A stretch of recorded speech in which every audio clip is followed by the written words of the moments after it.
Welcome to Talking Heads on USA Global TV, starring the one and only wonderful Dr. Jacalyn. It's a prestigious place where world-class influencers and experts meet, and where you'll find the most trusted advisors and coaches for all things in life and business.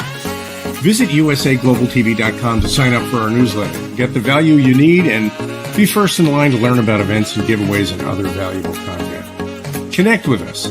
Email drjacalyn at usaglobaltv.com to talk about how you can become part of USA Global TV. That's USA Global TV, where the doctor is always in. Hello, everyone, and welcome to USA Global TV and Radio. I'm Dr. Jacalyn KERBECK. I'm the president, founder, and chief listening officer here at our network. Our show today is The Corner Bookstore, and joining me, as always, is a dear friend and someone who knows quite a lot about writing and publishing and awards. She just did an Amazon Live, which I had the pleasure of watching, and her latest book is Time to Fly. Let's welcome DIANN FLOYD to the show. Hey, Dr. Jacalyn, how are you today?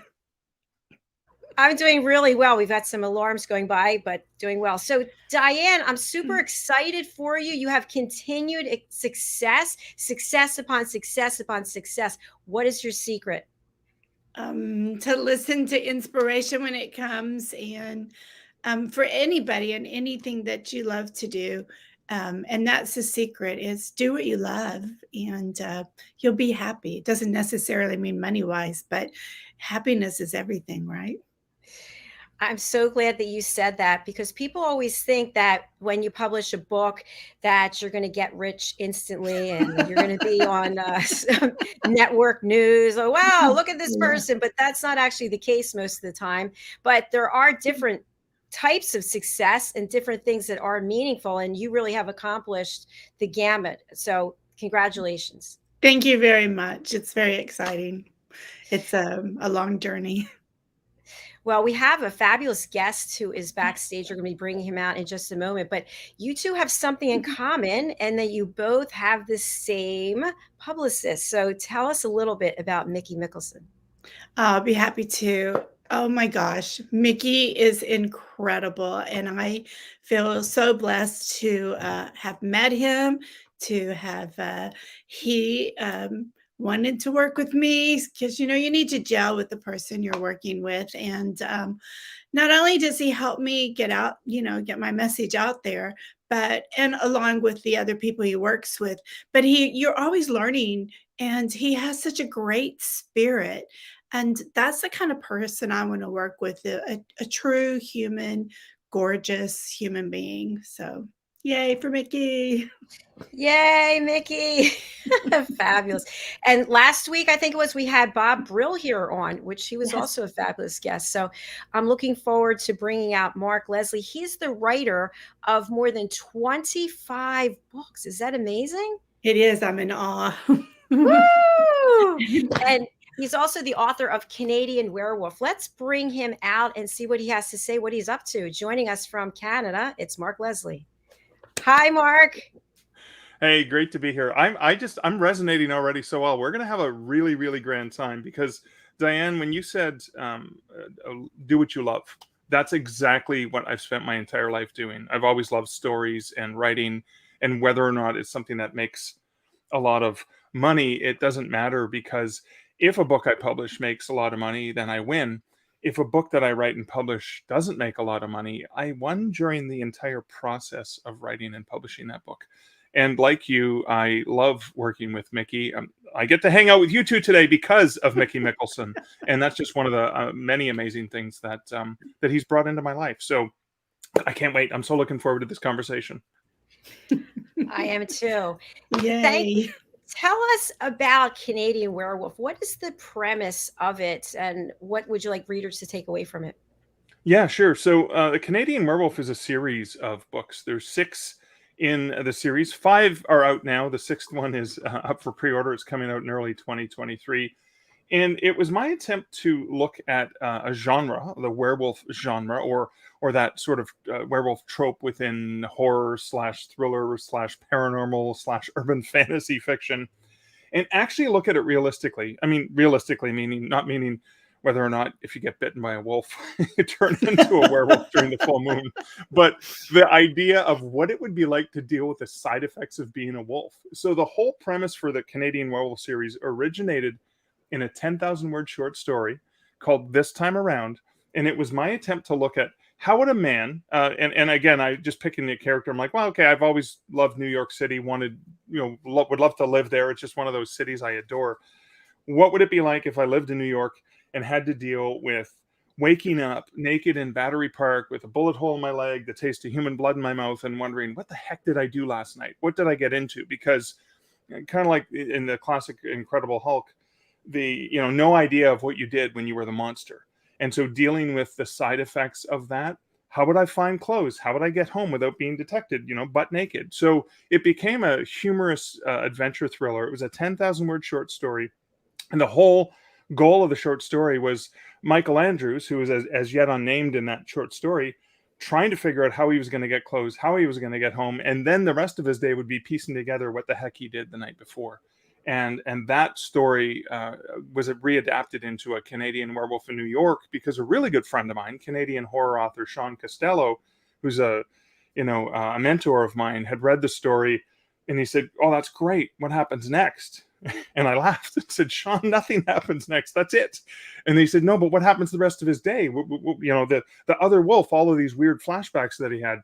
And I thought, well, wouldn't it be interesting to take on the rest of Michael's day? So the whole series, starting from that book, was a look at Michael's life, mostly as a human, but dealing with having the side effects of these enhanced powers, enhanced senses, etc., and enhanced strength that he gets from being a wolf, and the misadventures that he gets into. So it's got thriller, it's got humor, and it also has an underlying love story in it, which kind of leads to the most recent release, Lover's Moon, between Michael and a former ex-girlfriend of his who comes back into his life just after he gets home from this latest escapade, and says, "Hey, Andrews, I know you're a wolf. I've figured it out a long time ago.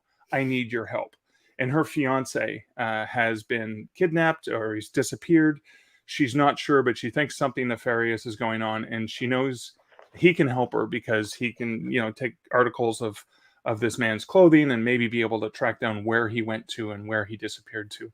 And that's sort of the premise of A Canadian Werewolf in New York. Of course, he's got to solve all these things because his literary agent has got him booked. Now, this takes place back in time.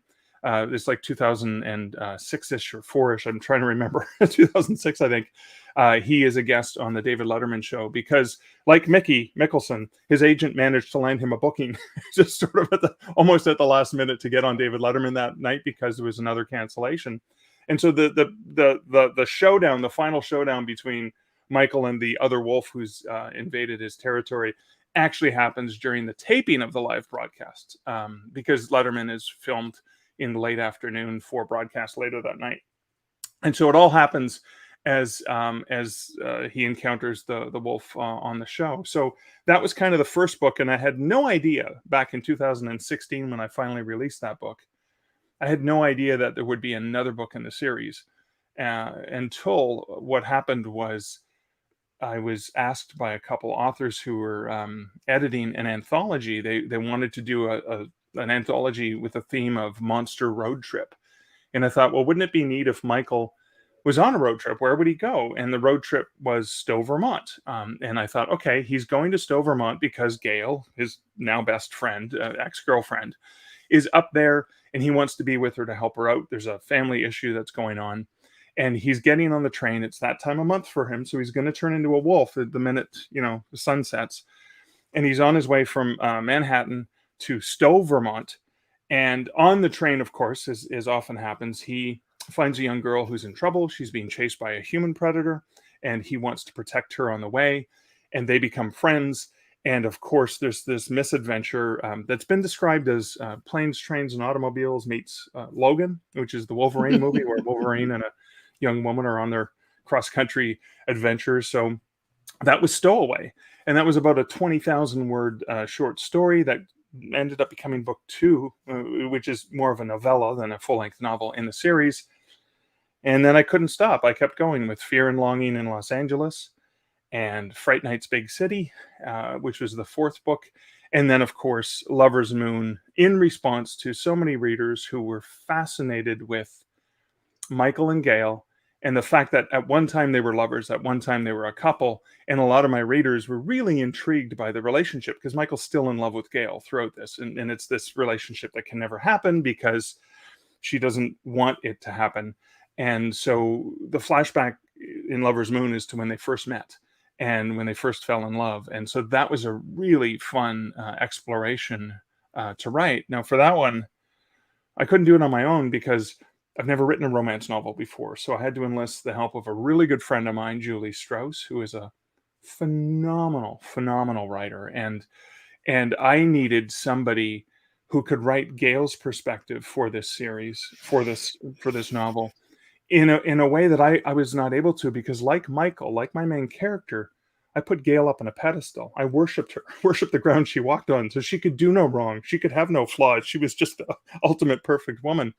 And so Julie came in and really enhanced the character of Gail, really brought out some amazing qualities and traits and flaws, and made the character maybe fall in love with her even harder because of these flaws, because of all these nuances and dynamics. And so we released that book earlier this year, and that was an absolute treat. And I know it was more of an answer to some of the readers who had written in and said, "Oh, I'd love to know how they met and fell in love. I'd love to hear that backstory." So I thought maybe it would be a short story. And then I think when Julie and I started writing it, initially it was going to be a long short story. Then it was going to be a novella. And I think we were maybe only 2 weeks into the writing of it, and Julie came back and said, this is going to be a full-length novel. And it clocked in around 65,000 words. So that was just a treat to write. Wow. Congratulations. Thanks. Amazing. It's fantastic.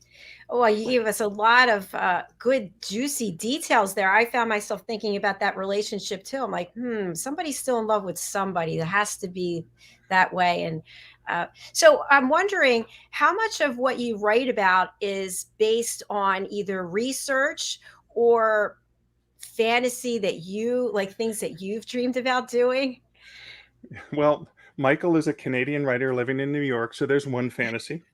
Having grown up reading Spider-Man comics, like Michael, just the idea of living in New York is wonderful. I mean, I visited New York dozens of times over the years, and so some of it's based on neighborhoods I've been to. So one of my first visits to New York involved the Algonquin Hotel, very literary spot to hang out, and And so I have Michael living at the Algonquin Hotel. So there's a lot of research there. There's even a scene where Matilda, the cat, the house cat at the Algonquin Hotel in Manhattan, where the cat gets kidnapped. And of course, Michael has to go find the cat, because they have a special relationship, because the cat knows he's more than just a human. There's animal nature. So they have this playful relationship.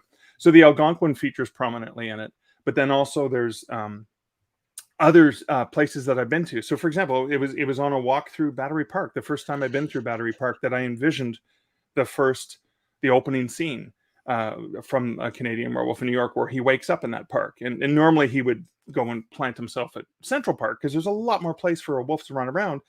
If you've been to Battery Park, there's not a lot of green space there. So the question is, how the heck did he get from Central Park down to Battery Park? What happened? He must have gone through the city somehow. What happened? And so a lot of the things are based on my own experiences. The novel that's set in Los Angeles, of course. Again, this is, fantasy for me is Michael is a popular writer. He's actually an international best-selling author. He's had his books turned into TV shows and movies. So this is very much fantasy aspects of it. But, my several trips to Los Angeles sort of populated where Michael ended up staying, including the hotel he stays at, including some of the neighborhoods, even some of the bars that he hangs out in. So a lot of the things that go into my novels are really inspired by places I've been, places I've wanted to go to, and whether it's based on actually being there in person, or in a lot of cases, I really, really have to thank Google Maps, because Street View, what you can do is you can go in and you can actually double check, is there a light at this intersection? Especially it becomes important in some of the storylines, or when you turn right from here, what are you actually able to see? And so sometimes the Google Street View really helps you understand a little bit more about the location, because obviously you can't memorize everything when you've gone to visit a place. I love that. Google Maps. That's, I never thought about using the Street View like that. That was extremely, extremely smart. Thank you. I want to add, I suspect that a lot of these fantasies are going to be reality. Well, I I'd see like that. to. I'd like to believe that, but that's the thing, and I think doing what you love is important. So I love telling these stories. I enjoy telling the stories. Obviously, there are some readers out there that are also enjoying those stories too. So whether or not that fantasy ever becomes a reality and things get adapted or whatever, I'm still enjoying the process. So again, I've already won by the time the book is even published. That's true. Enjoying the process is so important. I love how you said that. And I want to commend you. A lot of authors would not get another author to give the woman's perspective. And it really shows what a intuitive person you are, that you really wanted the readers to have authenticity in your character. And that was amazing Oh, that you thank did you. that. Yeah. No, I appreciate that. And again, I've co-authored several books, mostly nonfiction books that I've co-authored, but this was the first novel I co-authored, and I could not have done it if I did not have 100% trust and faith in Julie. Now, Julie Strauss is an amazing author. She's the host of the Best Book Ever podcast, and I have adored it. And I'm not typically a romance reader. I've maybe read 20 romance books in total in my life, and several of those are Julie's. And I love her romance. Her romance are like women's fiction, humorous, and I think Prosecco Heart was one of the novels that Julie wrote that I adored. Now she put my partner Liz and I in it as a sort of a nod to us. She made us a couple walk-on characters set in Los Angeles. I write true ghost stories as well. So I have several books about haunted locations, and one of those locations is in Orange County, sort of south of Los Angeles, near where Julie and her husband live. And I'd said, hey, you should go check out the Phantom Carriage Brewing. It's allegedly haunted. So she went there and was so disturbed by the horror theme of this brewery that she wrote it into Prosecco Heart, and she wrote it into the novel, and she fictionalized it.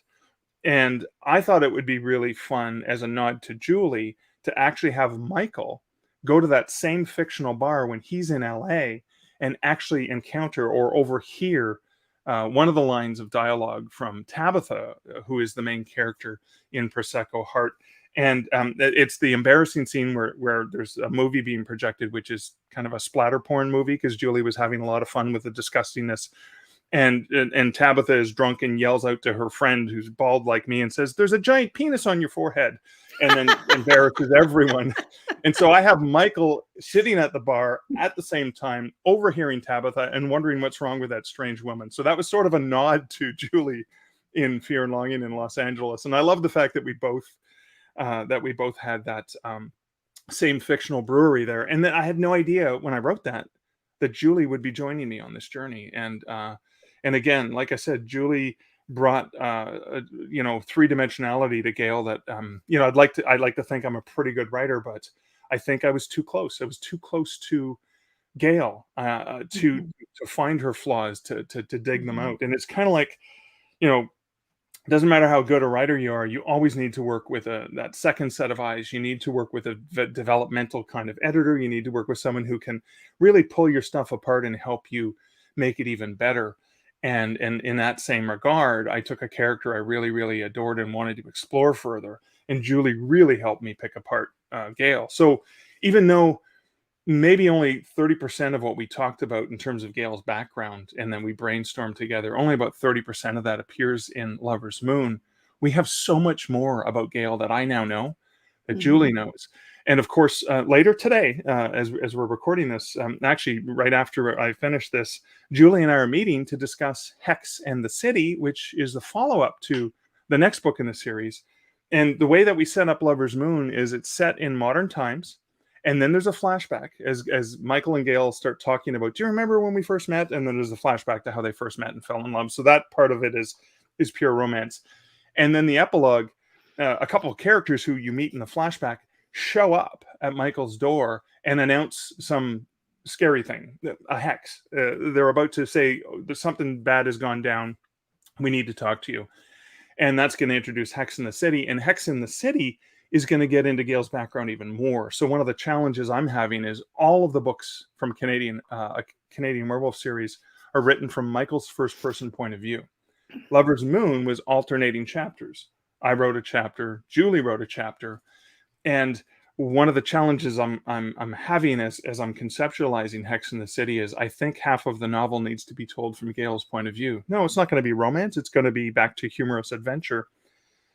But how do I share what Gail's up to if the novel's told only from Michael's point of view? The minute I have her told from Michael's point of view, it ruins it. There's a bias. Obviously, you're getting the colorization of the scene from Michael's point of view, and I think it's really, really critical to see Gail's firsthand perspective. So we're negotiating whether or not I can get her to help me write this second book and co-author it again. Exciting. Isn't it wonderful, or maybe not, but to me, when the character becomes so real that you can feel their soul, and that's where the inspiration for the words come. Would you say that's correct or not? No, I agree with you 100%. I think when you're looking at a character, and this doesn't happen with every single character. There are some side characters as well that Yes.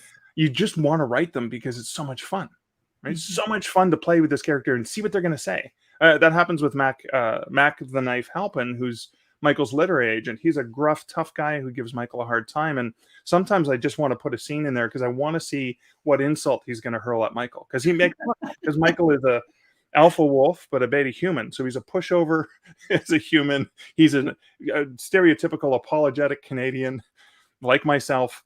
And so I have a lot of fun throwing him up against this gruff, tough, hardened New York literary agent who just mocks him all the time. I definitely want to hear more about this collaboration that you're doing and what it's like to actually write with someone else. I think that's something I've never done. But first, we're going to take a break and we're going to hear from some of our sponsors, including the lovely DIANN Floyd BOEHM. Let's take a look and we'll be right back. Kapayapaan, kapayapaan, kapayapaan. DIANN Floyd BOEHM's A Song of Peace tells the story of a young lad named Tommy whose fervent wish for peace on earth touches the hearts of his friends and family, spreads to his community, and eventually unites the whole world around making his dream of peace a reality for everyone. Sit down with the children in your life and share Tommy's amazing story of love and hope. Sing your own song of peace and invite the children to join you. Tommy's tale is more than just a story. It's a movement, and everyone's warmly welcome to take part. Kapayapaan, kapayapaan, kapayapaan, kapayapaan.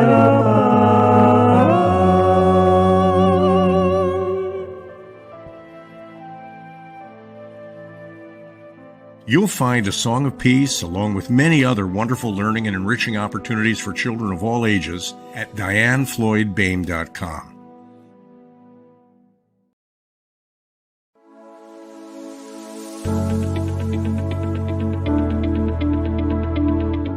The session that we had with BCAT was really entertaining and enlightening. We were able to put together some very specific steps that we as individuals can take, and it was really fun to all come together and see sort of where we're going as a team and how we can all get there together. We had a tremendous experience with the BCAT partners. One of the challenges that we have as an organization is to make sure that we have the right people in the right chairs doing the right thing. To do that well, you have to have synergy. You can try to dream up ways to make sure that your group does that, or you can rely on experts. We would recommend BCAT partners to anybody who's looking to take their organization to the next level.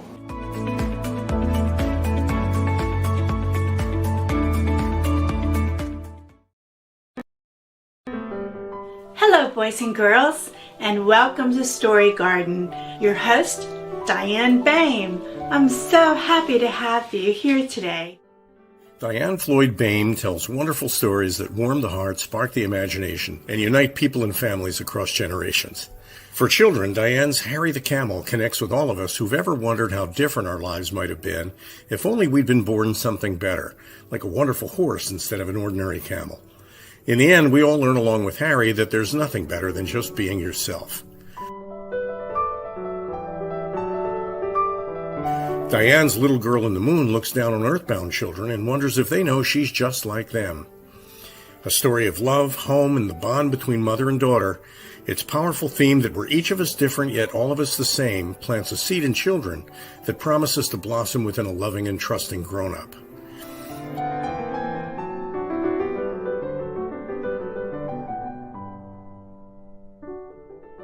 Diane's new biography, Rise, recounts the experiences of her grandmother, Ruby, to reveal the hidden strength of the human spirit. Ruby's story inspires all of us to become the best versions of ourselves. You'll find all of Diane's delightful books and much more at DIANNFLOYDBOEHM.com. Visit DIANNFLOYDBOEHM.com. That's DIANNFLOYDBOEHM.com.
Books. So true ghost story books, Spooky Sudbury, Haunted Hospitals, and Macabre Montreal.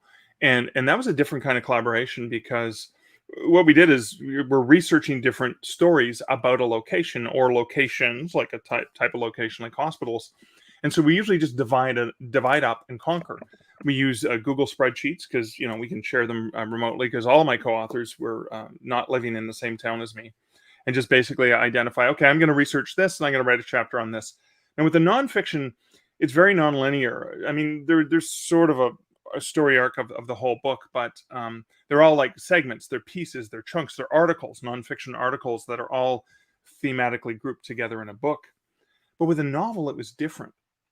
And so the first thing that happened with Julie and I was we spent probably 3 or 4 hours of Zoom chats because she's in California and I'm in Ontario, Canada, and just chatted about the characters, about the background, about what the story's supposed to be. And then, of course, we were also limited by the fact that in A Canadian Werewolf in New York and in Fear and Longing in Los Angeles and in Stowaway, I mention a little bit about how they met. So we were restricted by, okay, they obviously met in May of 2011, and here's why they met. And Michael shares how he fell in love with Gail or how that relationship evolved, but it was very high level. So we got to dig into the weeds and look at the details, but then also see that same thing from Gail's point of view.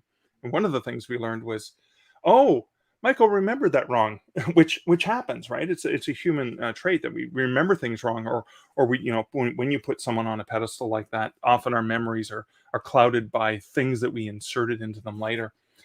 And so we had to, and I normally write by the seat of my pants, so I'm a pantser as opposed to a planner or plotter. I often kind of know how it's going to end, a couple things along the way, and then I just kind of take my characters, I throw them into a situation, and I see what happens. and I'm just documenting what they do, what they say to me, and what they do. Now, Julie, unlike me, is very organized. She's a project manager, and she gets stressed out when things aren't planned out. So obviously what we had to do, because we were co-writing alternating chapters, I wrote the Michael chapters from Michael's point of view, first person. She wrote the Gail chapters from Gail's point of view, first person. And we had the alternating chapters. So we had to map out the entire structure of what was going to happen chapter by chapter, and we wrote it in a tag team. So what we did is Julie actually sent me this amazing map, which was the month of March, where she basically said, okay, I'm going to write the prologue, and then I'm going to pass that to you, and then you're going to write chapter 1, and then you're going to pass it back to me, and then I'm going to write chapter 2. And so that's how we kind of did it. And we had the whole month planned out, because we had our editor booked for the next month. So we had, okay, we got to get this book done, and then we got to get it to editor, and then we did several passes on it. So we were kind of tweaking and editing each other's work as we got it back, immediately writing it. And that was such a fascinating experience, because I don't know if I've ever had so much fun writing a book, because I was anticipating, Julie's in Pacific time and I'm in Eastern time.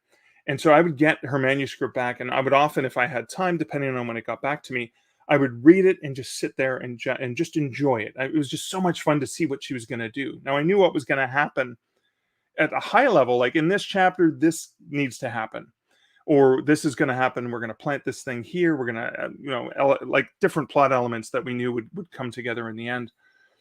But I had no idea how she was going to do it. And it was just so much fun. I remember giggling out loud. I remember yelling, yes, yes, yes, this is awesome. Emailing her back, telling her how amazing she was. And then being inspired. First thing the next morning, I'd get up early and I would go to town on my chapter. And so the motivation there was, I didn't want to let her down. I wanted to get this out. And the other thing that happened that we both found happening, which I thought was interesting, is I would finish my chapter, I would send it to her, and I would think, oh my God, I'm such a fraud. I'm so horrible. This is such a crappy chapter. And I would always send it with an apology and say, this sucks. I'm so sorry. Let me know how I can fix it. I promise I'll fix it. I'll make it better. And she would come back and go, oh my God, this was amazing. I loved it. And she would do the same thing. She'd send me a chapter and go, I don't know. It's not really that good. And yeah, but we'll fix it later on. And I would read it and go, oh my God, this was brilliant. This was absolutely brilliant. So I think the joy, because we have a good friendship. And I remember Julie said something to me early on. She said, this novel is cool and it's important, but it's not as important as our friendship. And I don't want anything to get in the way of that, because we have a solid friendship. We met at a writer's conference years ago. And even though I think I've only hung out with her in person maybe 3 times, I met her husband once. The 3 of us went out, had a fantastic time together. She hasn't even met my partner, Liz, except through virtual drinks that we've had together as 2 couples. Especially during the pandemic, those the evening sort of socials where you're sitting in your own either living room or backyard, and you're just chatting with each other while you're socializing and having virtual drinks. But that relationship was so important. But what we ended up doing is I think we strengthened our friendship, because not only did we realize that we have a lot in common as friends, but we also realized we've read each other's novels, but we realized just how much fun it could be to actually work together. And we didn't kill each other. She didn't kill me for being such a pantser along the way too. Sorry, I think we're both on mute. Diane, you're on mute. Sorry, I was so excited about what you said, because I agree. It's so much fun, and you get this energy, and you actually learn from working with other people. Yeah, I have a comment that's takes us to another direction, but I want Dr. Jacalyn to address what you just said. Oh, thanks. I was just going to say, I've never heard of, what was it, pantser? What are the 3 things you mentioned? pantser versus plotter. Yeah. I'm a pantser. I'm a It's right by pantser. the seat of your pants, right? You just kind of sit down and see where it's going to take you. Yeah. And plotter, what was the other one? Plotter or planner, so somebody who maps out their book and understands, yeah. outlines the book in detail, and then writes it. Now, I Mhm. usually outline nonfiction books. I need to know what the chapters are, but usually for fiction, it's called, if you prefer to use a more elegant term for a pantser, like is I'm a discovery writer. I prefer discovering what's going to happen along the way. I like pantser, but yes, discovery. I used to drive my teachers crazy being like that. And look where you are today, Diane. Yeah, like I know I need to go find them all. But I have a question for you. So I noticed in the background, this must be your special room for writing, maybe? This is my writing room, so I Your sit writing room. at the desk here. I have a stand-up desk. Yeah. You've noticed some of the paraphernalia behind me, right? Yes, yes. So it made me think of the catacombs. And so I love meeting different authors, especially people who write in your genre, because, for example, I was in the catacombs in France, and my family was like, "Oh God, this is so cool," and I'm like, I just wanted to wave a wand and make everybody come back alive, except we would have, you know, we wouldn't have been able to breathe because there's so many skeletons down there. But I'm what made you want to go into this genre? I've always been afraid of the dark. I've often joked, I when I was growing up, I was afraid of the monster under my bed. I still am. We don't have an underneath of the bed. We have a box spring right on the floor and a mattress, and that's good for me because then no monsters can hide under my bed. Interesting. You know, there is a book called The Monster Under the Bed. Yeah, I know. It's a good one Scary. too. So yeah, I've always been fascinated by the macabre, and then of course I started collecting skulls when I launched my first book, One Hand Screaming, in 2004. I got a little ceramic skeleton. I called him Yorick, and I brought him to book signings, and I thought it was kind of a neat little prop. And then just over the years, people have either gifted, they say, "Hey, I saw this skull. I bought it for you." None of my skulls are real human skulls. They're all fake, based on reality. And I think I have 36 in my office here. You can't see Wow. them all, but it's just been a part of my brand. And so I kind of do it as a marketing gimmick or shtick. I also have a full-sized skeleton, Barnaby Bones, who actually he's in the car right now because I'm doing a lot of in-person events. So he comes with me to events. And the reason I bring Barnaby and I have the skulls with me is if people see me sitting at a table in front of a bookstore at a mall, for example, or at an event, I'm going to be doing a lot of sort of outside author fair events and tents, and they see the guy with the skeleton and the skulls, they either avoid eye contact with the crazy man and walk quickly in the other direction because it's not their cup of tea, or if they are interested in the macabre, they come rushing right over. "Hey, this is for me." I also have a sign that says "Ghost Stories Told Here." And that's another way to break the ice, because then people can come up and say, "Oh, well, tell me a ghost story." I was like, "Well, what kind of ghost stories do you like?" Because I have thousands of them. And so Barnaby is a great icebreaker, because often times people will just come up and say, "Hey, your buddy looks like he could use a meal," in which case I can joke and say, "Well, if you buy a book, maybe I can afford I can afford that." He often wears a t-shirt. So right now I've got the Canadian werewolf t-shirt that he wears because people like to pose with him. And so if they're going to pose with him and share a picture on social media about the crazy bald guy they talk to, there's at least some advertising for some of my books there. And so that's kind of part of the brand. And so I've played it up. I've had reporters come to my house to take pictures of me in my library where I do the work at home. And sometimes they've said, "Hey, can we just line up all of your skulls on the desk in front of you? We think that would be a great picture." Now, a lot of times I get media close to Halloween because of the kind of scary stuff that I write. But that worked out really, really well, because when the newspaper came and did that, when I launched my book Haunted, Hamilton, Ontario, not too far, maybe an hour outside of Toronto, and that was in the entertainment section about my new forthcoming book, and they had all the skulls.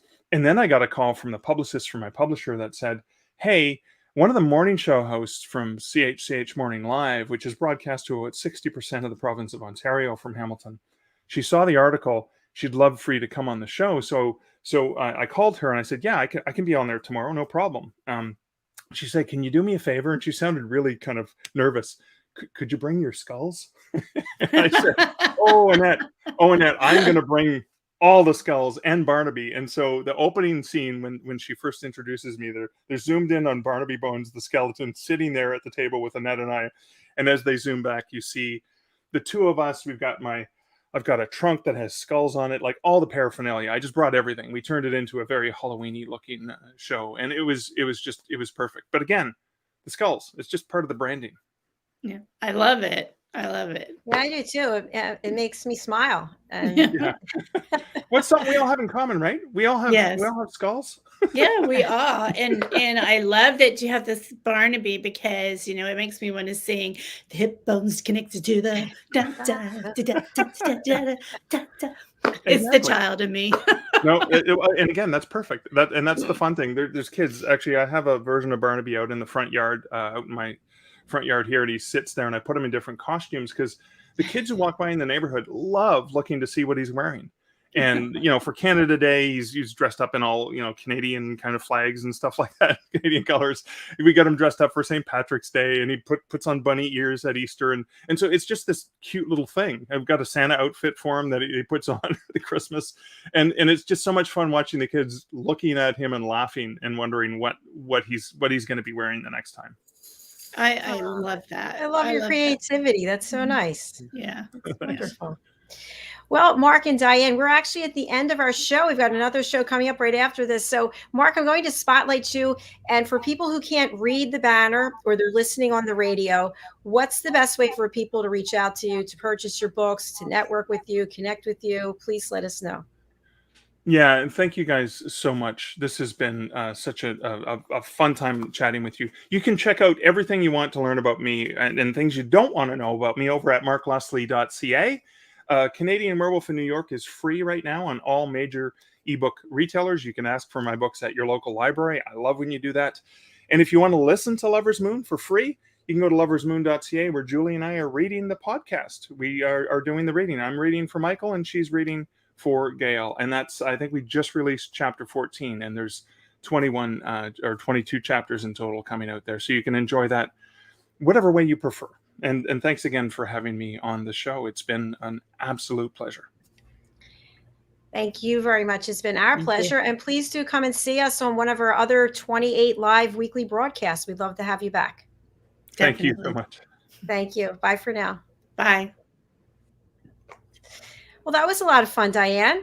I know. And, I realize you can read his books all year round, but as fall approaches, I already start thinking about Thanksgiving and Halloween. And I don't know if you know it, but Gladys the Witch comes out for Halloween, and I get very excited. So he has me already ready to I love how I can go read or listen to his books. So I'm definitely going to do that. And I know Gladys the Witch is going to love reading it too. See, I'm already in the mood. I love it. Can you tell people how they can watch your recent Amazon Live interview? Sure. Thank you, Dr. Jacalyn. I actually just posted it on my website. So if you go to www.diannfloydboehm.com, and to underneath news, a window open up and it says media, and the Amazon's right there. Or you can just Google DiannFloydBoehm.com Amazon Live. Sorry, I have still getting over a sickness, and it'll come up, and I'll be there. All right, thank you, and thank you for persevering, even though you're not feeling 100%. You look fabulous. So it's amazing what lighting can do. But I know you need to go, but today was just so much fun, and he really reminded me. I'd almost forgotten that I had gone to the catacombs, and I really did have that feeling. I just wanted to wake everybody up, and there's thousands of people underneath the Paris streets due to the sickness, and when I see skeletons, I can't be like him and have them in the room, because even if they're fake, I want to give them a name and a personality, and I want to know what they're thinking. And so, that's why I do children's books. Diane, do hold up your book, please, so everyone can see it. Let me take your banner down. There it is, A Time to Fly. Tell I'm us so about proud of it. Tell us about it, Diane. Oh, sure. Thank you, Dr. Jacalyn. So, A Time to Fly is about a little blue bird who doesn't want to leave his nest. He is so comfortable. And why should he fly away when he has everything right there? But his mama gets him to realize, you're growing out of your nest, kiddo. And so he doesn't think he can fly. But by the end of the story, step by step, his mama gives him the courage, and before you know it, he soars. And that's just like us in real life. And that's why I like writing children's books, because the messages I have are for all of us, young and old. Absolutely beautiful, Diane. Thank you. You're welcome. Thanks for asking me. You're going to have a new book coming out too, and I'm excited about it. I am actually. Let me see. I'll just go through it quickly if I can find my little graphic. Yeah. So the books I have out already are here. Behind the Green Screen, How to Succeed in the Live Broadcasting Business, which is a story about how and why I left the corporate world and started this with a radio show, and where we are now. And the second book is Adversity to Awesome. And this is 12 chapters. Each chapter is an interview I had with a different person who overcame some incredible adversity. And my chapter of what happened to me is the first chapter in the book. And then we also have the newest book coming out, which is a children's book, one of 7, The Amazing Adventures of Lady Ella, the Listening Mentor. We also have a TV and radio show. And the goal and the purpose of these books is to teach children and their families how to listen at an elevated level. And each of the animal characters you see here on the cover and then in the book represent real people, including Diann Floyd BOEHM. You'll see there in the front, she is the gazelle named Zell. And each of these animals has a different role and part in the story to help really teach listening skills in a new way. And next we have this book. The cover is still being worked on, so we've already had 2 or 3 iterations since then, so don't panic, but I don't have the latest here to upload. But the second book in the series is called Lady Ella's ABCs of Listening. And Lady Ella and the animals go to the School of Joy to teach the children, the animals, how to listen. So thanks for asking, Diane. You're welcome. I love all your books, but I'm so excited about the listening one. And again, that to me is for all ages. Agreed. Because we all can become better listeners. And it's interesting that you use the word joy. In the past 2 weeks, I have heard that word in so many conversations. And I'm so happy to hear that word become popular, if I could say again, because I haven't heard it in a while. And here you just referenced it as well. And yes, joy in our life is important. It sure is. And the course that I teach that you got certified in is The Power of Listening. But for the kiddos and young people, I'm going to be putting together these books under the joy in listening. So, oh, wow. A little there bit of you spin. go. Yes. And I mean, for the listeners, this is the first time for me to hear this. So she did not pay me to say this, but Dr. Jacalyn, I mean, isn't that beautiful? The joy in listening, what an important word. Yes. So yeah, the joy in listening. And yeah, let me know how I can help you get it into schools and people's hands. I love that. Thank you. Thank you. I appreciate it. My whole mission is if we learn how to listen at an elevated level, there'll be more inner peace, there'll be more world peace. So why not teach us how to listen when we're children, as opposed to waiting decades later and having to undo all of our bad behaviors that we have by judging people, interrupting people, providing solutions no one asked for, and the worst of all, stealing the stage and taking the story away from the other person and making it about ourselves. So that's what it's all about. So true. Listen, I think anyone listening out there, we need to raise money for you to go and teach Congress how to find joy in listening to each other. Other people have said that as well. I have that on my spreadsheet of things that I need to do, Diane. But But we've got to run because the I film know. and music show is starting in 10 minutes. It's So a great thank you, show, by the everyone. way. Yay. Thank you, everybody. Thank you, Diane. Thank you, Mark. Stay tuned for the next show, everyone. Yeah, stay here. All right. We'll see you soon. Bye. Bye.